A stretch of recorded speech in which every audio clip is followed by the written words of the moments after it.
Love you. Sir Boyet, Geneva, kamay sa mesa. Top 4 answers are on the board. Ano ang niyayakap ng tao kapag natutulog? Geneva. Unan. Unan. Mga ilan ba yan, Geneva?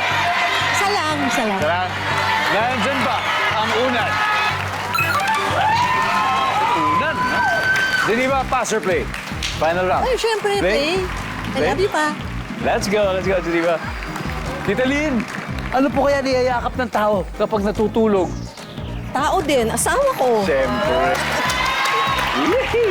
Nandyan ba ang tao, asawa? Janine, anong niyayakap ng tao kapag natutulog? Stuffed toy. Nandyan ba ang stuffed toy? Yes! Cheryl, anong niyayakap ng tao kapag natutulog?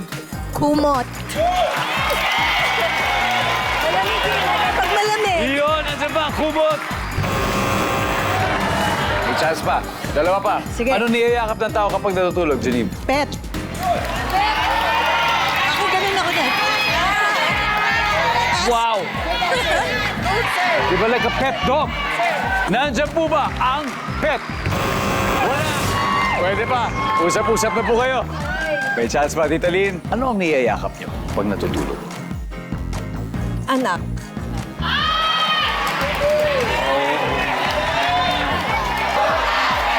Ang niyayakap lagi ay anak. Nanay po nagsabi. At ang sabi ng survey dyan ay...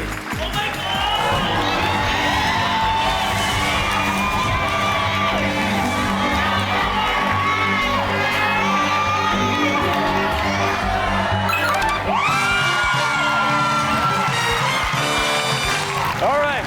Dahil dyan, ang ating final score, Cruz Ladies, 537 points. Ang mga Cruz Gentlemen, 51 points. Maraming salamat po. Salamat. Sir Boyet, thank you po sa inyo, Sir Jeff. Thank you. Hans, and of course, Tito Pip. Maraming salamat. Enjoy. Ayun ang pinakamahalaga sa lahat. Enjoy po kami. kayo. Yes. At next time, siyempre, ang pickleball sessions. Yes, please. Yes, sir. Tayo. Yes, sir. Palakpakan po natin. Mag-uwi pa rin kayo 50,000 pesos. At aabangan po namin ang mga TikTok videos po ninyo. Aabangan po natin yan. Thank you very much. Ito na, Tita Lynn. Oh, kita mo, sabi ko, yun, nahihirap. Oh, champion pala. Tita, we need 2 players dahil nanalo na kayo ng 100,000 pesos. Okay? So for the fast money round, kailangan natin ng dalawa. Hindi, okay, sila. Sino? Dalawa. Kaming dalawa pa ni Ate Sher. Cheryl and Janine. All right, Okay, it's gonna be okay. Janine and Cheryl.